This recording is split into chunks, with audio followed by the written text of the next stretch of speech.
Observing people all over the world, we can see that everyone is always seeking for something. Someone is looking for money, wealth, another is looking for power, recognition, success. After all that seeking, we often feel lonely and empty. So we turn to romantic relationships or seek pleasure in drinking or entertainment. That sense of lack leads to competition, jealousy, creating a constant desire to have more and more, or living in fear of losing what we already have. Some days we take a walk in the forest or sit by a stream and see how peaceful, gentle nature is.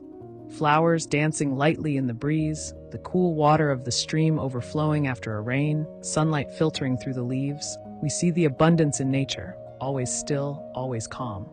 The feeling of lack only exists in the human who is seeking. So what are we really seeking for?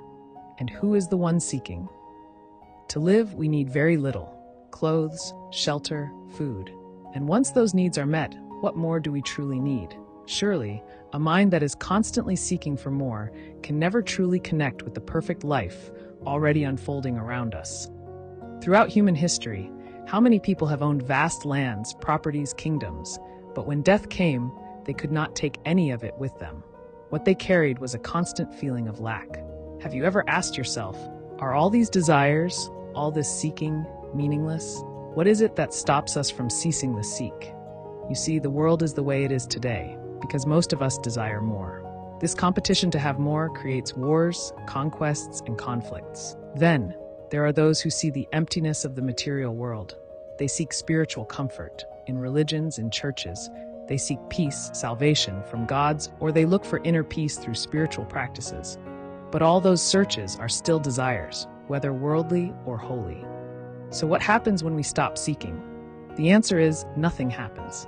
When we clearly see that the mind's desire to have more and more causes chaos inside and out, then silence naturally arises.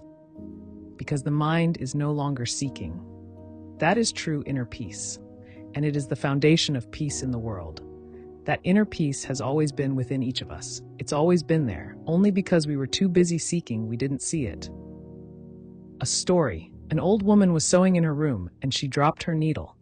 Then she went outside to look for it.